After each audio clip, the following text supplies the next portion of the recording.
अथर्ववेद कांड 1 सूक्त 12 मंत्र 1 आज आपने चर्चा के लिए रखा है। इसमें भृगु अंगिरा ऋषि और ऋषा देवता यह हुआ है छंद त्रिष्टुप है।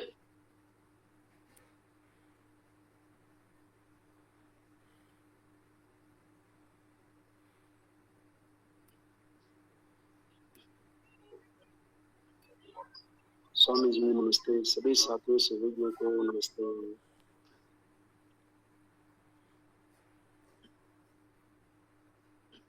सबको सादर नमस्ते।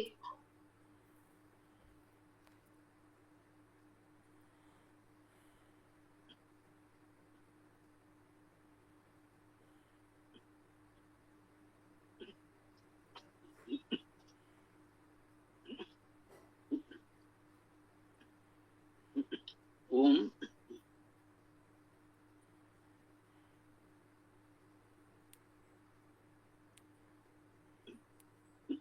ये अथर्ववेद कांड 1 सूक्त 12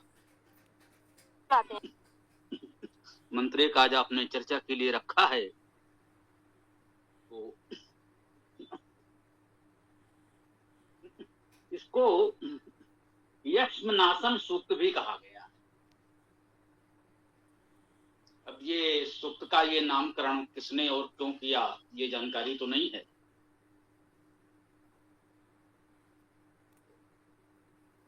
परंतु भृगु अंगिरा ऋषि देवता इन्होंने देवता यक्ष्मनासन भी लिख रखा, जबकि इसमें देवता वृषा लिखा हुआ था। अब देखिए दो संस्करण हैं, एक में देवता वृषा लिखा हुआ है, दूसरे में यक्ष्मनासन लिखा हुआ है।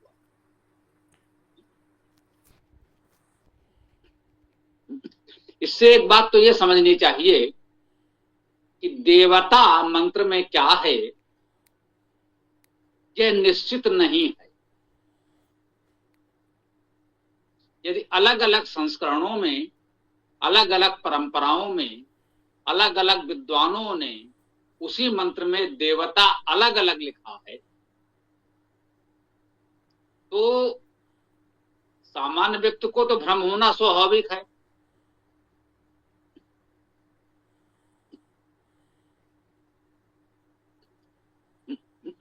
हम इतना ही कहेंगे कि देवता शब्द का अर्थ जो हम जानते समझते हैं, उस मंत्र की दिव्यता क्या है, उस मंत्र की विशेष बात क्या है, उस मंत्र में किस विषय में विशेष जानकारी दी गई है, वही उस मंत्र की देवता कहते हैं। तो देवता जिन भी विद्वानों ने मंत्र के साथ लिखा है वो हमारी सहायता के लिए लिखा है।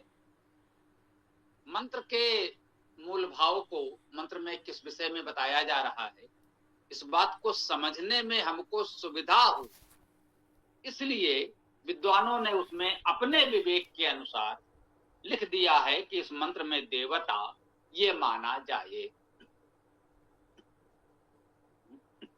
अर्थात निश्चित है कि ये देवता जो है ये कोई मूल निर्विवाद बात नहीं है कि इस मंत्र में ये देवता है और वही माना जाए और उसके अनुसार अर्थ किया जाए। बहुत से मंत्रों में लिखा होता है मंत्रोक्त देवता, अर्थात देवता क्या है या उस मंत्र में किस विषय में विशेष रूप से कहा गया है ये निश्चय नहीं कर सके विद्वान, तो लिख दिया मंत्रोक्त देवता। इसे लोग कहते हैं, विद्वान बताते हैं, अर्थात उस विषय में देवता का निश्चय नहीं किया गया, नहीं किया जा सका, तो लिख दिया मंत्रोक्त देवता। अर्थात आप मंत्र को पढ़ें, उसका अर्थ समझें और उससे आपको जो भी विषय जानकारी मिले वही उस मंत्र का देवता मान लें। उस मंत्र में वही विषय है, स्पष्ट है। अर्थात एक मंत्र में कभी कभी बहुत सी बातें संकेतित होती हैं, तो ये निश्चय नहीं कहा जा सकता है कि इस मंत्र में विशेष रूप से यही बात कही गई है। तो जैसे इस मंत्र में एक संस्करण में वृषा देवता है, दूसरे में यक्ष्मनासन देवता है।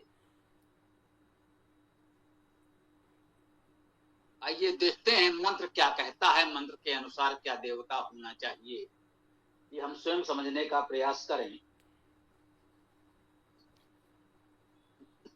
तो मंत्र है ओम जयायुजा प्रथम उस्त्रियो वृषावात भृजा स्तनियन एति वृष्ट्या सनो मृडाति तन्व ऋजुगो रुजन या एकम ओजः त्रेधा विचक्रमे। देखिए इसमें वृषा शब्द तो आया है,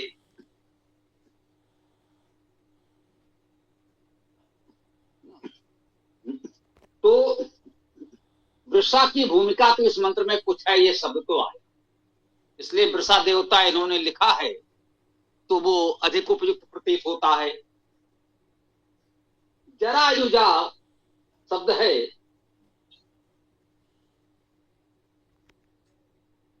जरायुजा शब्द को समझने का प्रयास करें। जृ धातु जीर्ण के अर्थ में होता है, पुराना।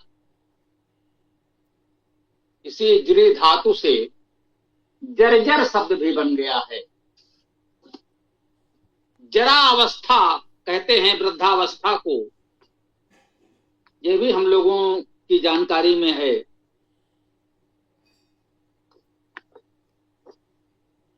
तो जरा युजा,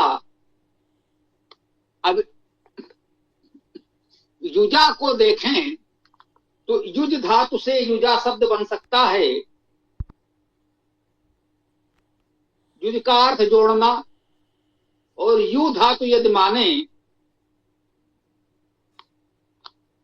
तो यु से यु धातु का अर्थ भी मिलाना, अलग करना होता है।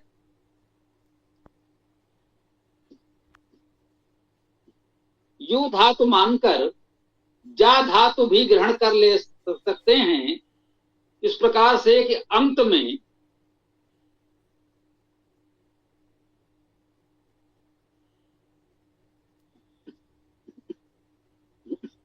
पद के अंत में जा आने पर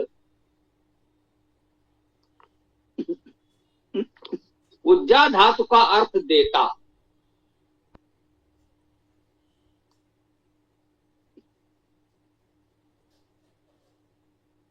तो जरा को समझने का प्रयास करें तो जृ धातु जो है जार्यत जीर्यते बजोहानो वृद्धौ वृद्धत्वे स्तुतौ, इसमें विशेष बात यह है कि स्तुत करना अर्थ भी है।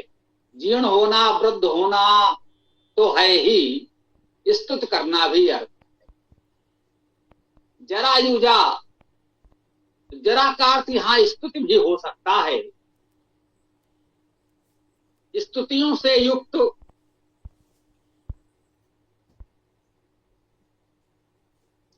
स्तुतिमय आयु, जरा आयु,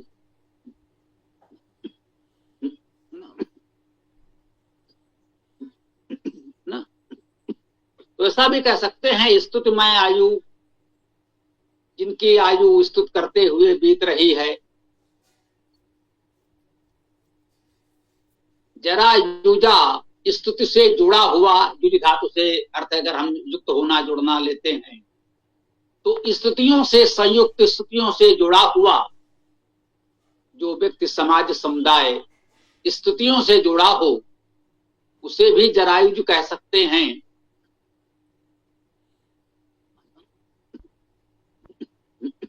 और जरायु, जरा अर्थात चीजों से युक्त से उत्पन्न जो स्तुतिमय हैं उनसे जो उत्पन्न हैं उन्हें जरायुज कह सकते हैं। जरायुज का अर्थ आप इस प्रकार कर सकते हैं। ये सभी अर्थ व्याकरण संबद्ध हैं, व्याकरण के अनुसार ठीक हैं, मान्य हैं। तो कह रहे हैं जरायुजा प्रथमा उश्रियो, जो जरायुज अर्थात स्तुति युक्त हैं, स्तुतिमय हैं, वे प्रथम हैं। हमारे जीवन में, समाज में प्रथम स्थान किनका होना चाहिए? जो स्तुतियों से युक्त हैं, वेद स्तुतियों से युक्त हैं। आपको सुनकर हास्यास्पद भी लग सकता है, कुछ कथित विद्वान धर्माचार्य स्वयं को सनातन का बड़ा स्तंभ प्रचारक, धर्मरक्षक मानने वाले, स्वाभाविक है वे वेद तो नहीं पढ़ते, उनकी ओर से वेद के विषय में एक बहुत ही स्तरहीन कहना चाहिए साधारण से टिप्पणी आई, अरे भाई वेद में क्या है, वेद में तो स्तुतियां भरी पड़ी हैं। जी बिल्कुल ठीक कहा आपने, वेद में स्तुतियां ही भरी पड़ी हैं। वेद में ऋचाएं हैं और ऋचा शब्द का अर्थ ही स्तुति होता है। ये बात हम विनम्रता से स्वीकार करते हैं, आपकी ये बात बिल्कुल ठीक है। जहां भी सुना है आपने, वेद में स्तुतियां भरी पड़ी। उस परमेश्वर की स्तुतियां ही हैं वेद में, और स्तुति का अर्थ है जो वास्तविक गुण धर्म है उनका वर्णन करना। सर्वव्यापी परमेश्वर की स्तुतियां हैं, सर्वव्यापी परमेश्वर के जो गुण धर्म हैं वो बताए गए हैं। सृष्टि के रूप में, व्यापक विविध प्रकृति के रूप में जो वो अभिव्यक्त हो रहा है, उन सब में व्यापक उस परमेश्वर की स्तुतियां की जाती हैं। अर्थात प्रकृति के विषय में भी उसके जो भी गुण धर्म हैं वो वेद में बताए जाते हैं। इस प्रकार की स्तुतियां वेद में भरी पड़ी हैं। इसी आधार पर कहा गया है कि वेद सब सत्य विद्याओं का पुस्तक है। इस प्रकार स्तुतियों के रूप में संपूर्ण प्रकृति, संपूर्ण सृष्टि की जानकारी वेद में भरी पड़ी है, वेद में स्तुतियां भरी पड़ी हैं। तो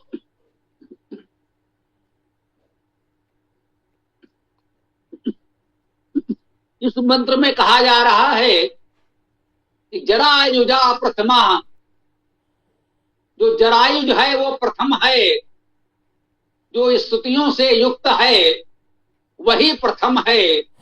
ये वेद प्रथम है हमारे जीवन में। वेद की स्तुतियों को जानने वाले, पढ़ने पढ़ाने वाले वेद के विद्वान प्रथम हैं हमारे जीवन में।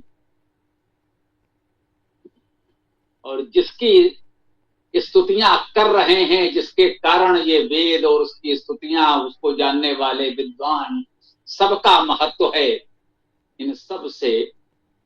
इन सब में प्रथम, सर्वप्रथम तो वो परमेश्वर है ही। जरायुजा प्रथमा उश्रियो। अब उश्रियो पद पर विचार करें, ये भी महत्वपूर्ण पद है। उश्रियो पद का क्या अर्थ हुआ? हमें भी विचार करना पड़ा कि इसका अर्थ कैसे किया जा सकता है। तो उस इसमें मिल रहा है, जो धातु आपको खोजनी है वो है इसमें उस। अब उस धातु कहीं है, उस धातु तो नहीं मिली। इसके भी कुछ नियम हैं। ऊ का वा हो जाता है तो वा का ऊ भी हो जाता है। कैसे? वच धातु का अर्थ बोलना है, इस वच धातु से वचन बना, ठीक, इसी से उक्ति बना। वच का उच हो गया और उच में क्या का हुआ तो उक बना, उक्ति बना। उक्ति में सु उपसर्ग लगा तो सूक्ति बना और सूक्त बना। वेद में सूक्त होते हैं, सु उक्त अच्छे प्रकार से कहा गया, उसे सूक्त कहते हैं। इस सूक्त में जो उक दिख रहा है ये वच धातु का रूप है। वा का ऊ हो गया और चा का हो गया। ये व्याकरण के नियमों से होता है। इतनी साधारण सी व्याकरण की सामान्य समझ होनी चाहिए। ये किस व्याकरणाचार्य के लिखे हुए किस नियम सूत्र से हुआ, इस विद्वता प्रदर्शन की आवश्यकता नहीं है। लेकिन जब आप पढ़ते जाएंगे तो अभ्यास से इतना अनुभव आपको भी हो जाएगा। डरे नहीं, इसके लिए इतना बड़ा व्याकरणाचार्य होना चाहिए, कोई आवश्यक नहीं है। मैं भी कहता हूं, मैं भी कोई बहुत बड़ा विद्वान व्याकरणाचार्य नहीं हूं, लेकिन आप सबके साथ थोड़ी सी वेद चर्चा कर लेता हूं। कहना नहीं चाहिए, जैसे अभी प्रारंभ में ही बात हुई, आज जो मंत्र आपने लिख दिया, जब हमने आपका ये संदेश देखा तो पता चला आज का ये मंत्र है। अब पुस्तक में खोजा जाए ये मंत्र कहाँ है, फिर उस मंत्र की व्याख्या की जाए जिससे आपका उद्देश्य पूरा हो। अपने आप को बहुत बड़ा व्याकरणाचार्य विद्वान बताने वाला कोई है क्या, जिसको आप अचानक बता दें कि आज इस मंत्र की व्याख्या करनी है और इस प्रकार से प्रामाणिक रूप से शब्दशः अर्थ व्याख्या आपके सामने प्रस्तुत कर दे महान व्याकरण का उपयोग करते हुए। तो वैदिक भाषा को थोड़ा सा अनुभव करना समझना आवश्यक है। व्याकरण में शास्त्रार्थ करना आवश्यक नहीं है। ये हम आपको अवश्य कह सकते हैं, थोड़ा सा प्रोत्साहित भी करते हैं कि डरे नहीं, व्याकरणाचार्य होना आवश्यक नहीं है। व्याकरण की सामान्य समझ होना पर्याप्त है और वो सरलता से संभव है। उसरिया पद निश्चित रूप से थोड़ा कठिन था। जब देखा ये उस नहीं वस धातु मिल रही है, यदि वच धातु से उक्त सूक्त बन सकता है तो वस धातु से उस क्यों नहीं हो सकता। उसरिया, वस धातु का अर्थ बसना, बसाना, वास करना, निवास, प्रवास, आवास, वसन, वासन, ये सब शब्द आपके परिचित हैं। बस इसमें इतना करना है कि वा का ऊ हो गया है तो उसको आप वश मानकर अर्थ कर लें। उसरिया अर्थात बसाने वाले, पास देने वाले। हम सबको बसाने वाला तो वो परमेश्वर ही है। हम सबके बसने के लिए ये पृथ्वी उसने दी, ये सूर्य उसने दिया। सूर्य बना, प्रकाश चाहिए था जीवन के लिए, उष्मा ऊर्जा चाहिए थी जीवन के लिए, तो पहले तो सूर्य बना। अब सूर्य के इतने ताप में तो जीवन हो नहीं सकता, तो फिर उस सूर्य से पृथ्वी बनी। अब पृथ्वी बनी तो जीवन के लिए जल भी चाहिए था, तो पृथ्वी पर जल उत्पन्न हुआ। धीरे धीरे उस जल में जीवन। तो हम सबको बसाने वाला, हम सबके बसने के लिए समुचित संसाधन परिस्थितियां उत्पन्न करने वाला वो परमेश्वर है। उस क्रिया वैसे तो उसी की ओर संकेत है, लेकिन उस क्रिया हमें बहुवचन दिख रहा है।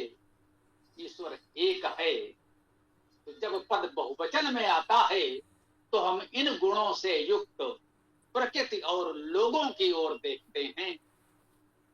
ये आधिदैविक अर्थ में जो इन गुणों से युक्त हैं, जो समाज में वो देवजन हैं जो लोगों को बसाने में अपना योगदान देते हैं, जो केवल अपने बसने की चिंता नहीं करते, केवल अपने लिए सारे सुख साधन नहीं जुटाते, जो ये प्रयास करते हैं कि अन्य लोगों के बसने के लिए भी समुचित संसाधन जुट जाएं, उन्हें संभवतः इस मंत्र में उसरिया कहा गया है।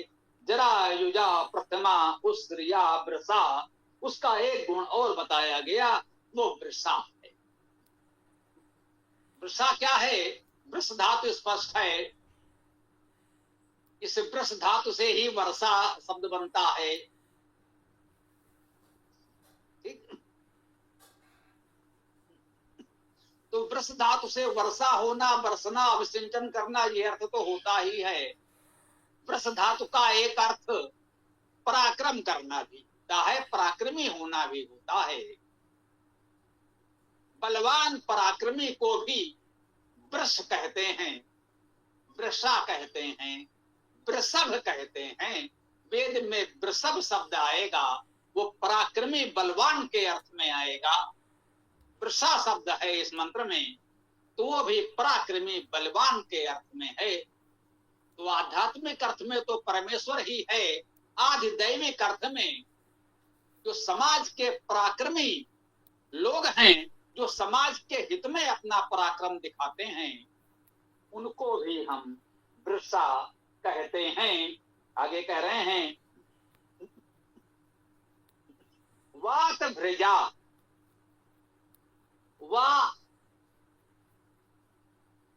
वाति बहना, प्रवाहित होना, चलना, गंध होना आदि अनेक गुण है इस वा में।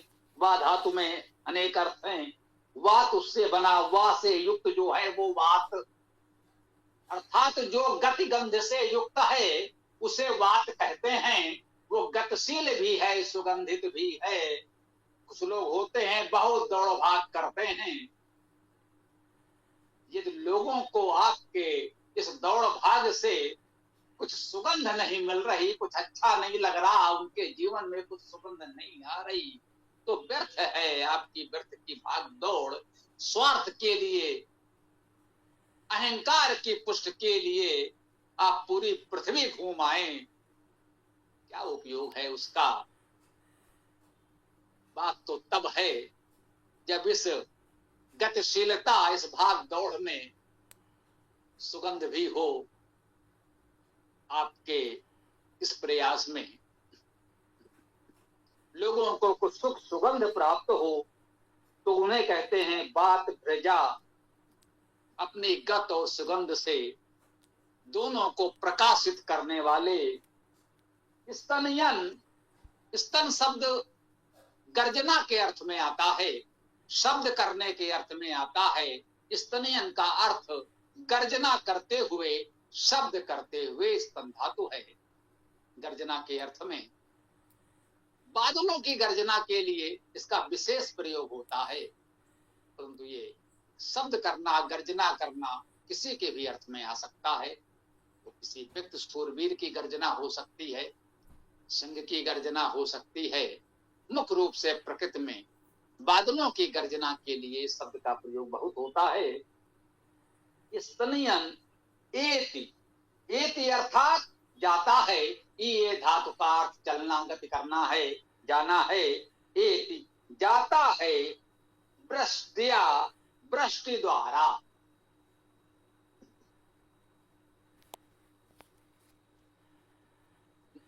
वृष्टि का अर्थ वर्षा तो सब लोग जानते ही हैं, वही वृष्टि धातु है, अभी चर्चा कर चुके हैं। तो वृष्टि का अर्थ वर्षा, वृष्टिया अर्थात वर्षा द्वारा या वर्षा के साथ, वर्षा के साथ जाता है, बरसते हुए जाता है। वो जहां भी जाता है सुगंध बरसाता है, प्रेम बरसाता है, पूरे समाज को सुखी करते हुए जाता है। सनो मृडाति, सा वह, नो हमको, सा सर्वनाम, नो भी सर्वनाम। सनु वह हमको मृडात सुखी करता है। मृड धातु सुखने अर्थ में है, मृड सुखने धातु है, अर्थात मृड धातु का अर्थ है सुख होना, सुख करना। मृडाति अर्थात सुखी करता है। सनो मृडातु वह हमको सुखी करता है। तन्वा, तन धातु का अर्थ विस्तार करना। तन्वा अर्थात विस्तृत, विस्तार युक्त, अत्यंत विस्तारवान। ऋजुगो, ऋजुगो अर्थात सीधा सरल जाने वाला, जो सीधे सरल तरीके से जाता है, जिसके जीवन में कुटिलता नहीं है, जिसके व्यवहार में कुटिलता नहीं है, सीधा सरल व्यवहार है, जो करना है वो कहना है, नहीं कर सकते हैं तो कह देंगे भाई हम आपकी ये सेवा नहीं कर सकते, आपकी आशा अपेक्षा हम पूरी नहीं कर सकते। ठीक है, आपने हमसे कोई अपेक्षा की, हमारे सामर्थ्य में नहीं है, तो हम आपसे विनम्रता से कह देंगे भाई ये हमारी सामर्थ्य में नहीं, हम नहीं कर सकते।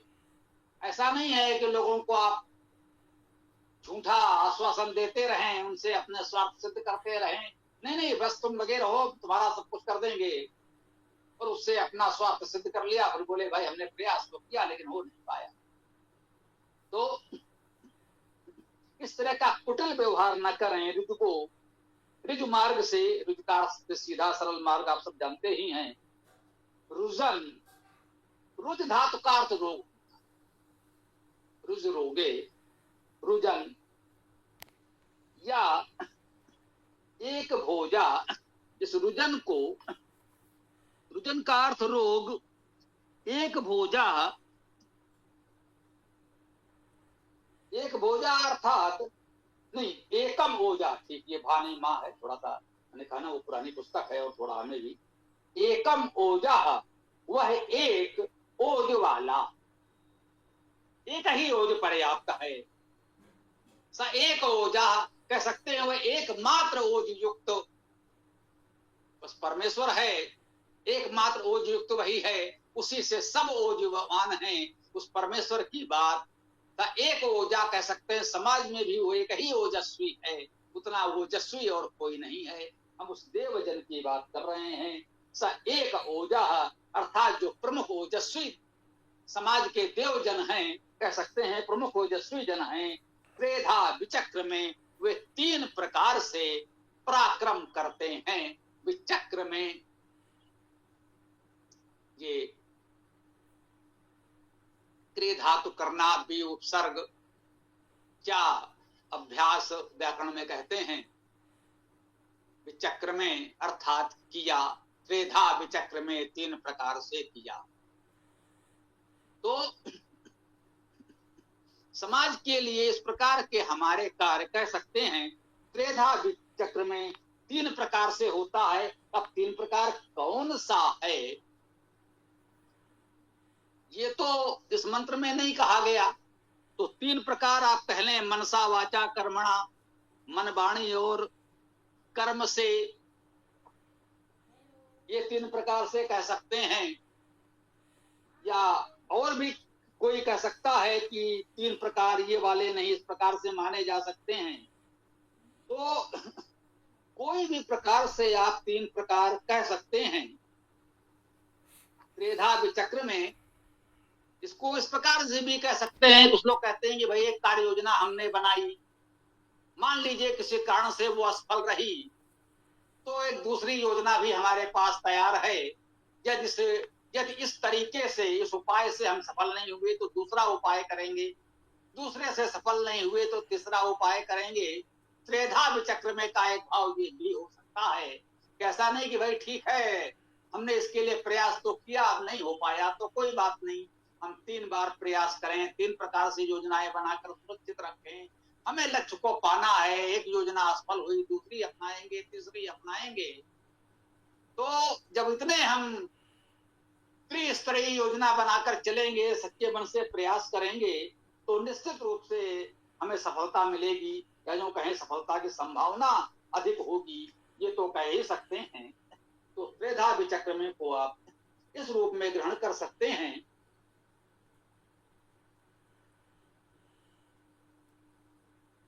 तो इस प्रकार से इस मंत्र की बात तो यहाँ पूर्ण होती है। इसमें इतना ही कहा गया था कि महत्वपूर्ण मंत्र है, किस अर्थ में महत्वपूर्ण है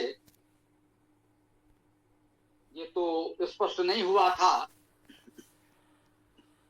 प्रयास करें, यदि कोई विशेष बात है तो वो विषय भी यदि हो तो उसकी चर्चा विशेष रूप से की जा सके। वैसे तो वेद के सभी मंत्र महत्वपूर्ण हैं, हम किसको कहें कि महत्वपूर्ण नहीं है। यदि किसी विशेष उद्देश्य से वर्तमान समय के किसी प्रसंग, किसी समस्या या किसी प्रकरण में वो मंत्र विशेष उपयोगी है तो वो संदर्भ भी लिया जा सकता है। फिर भी जो संभव हो सकता है हम लोग प्रयास करते हैं। तो इस मंत्र की व्याख्या को हम यहाँ विराम दे सकते हैं। आप लोग चाहें तो अपनी बात रख सकते हैं, अपना प्रश्न रख सकते हैं।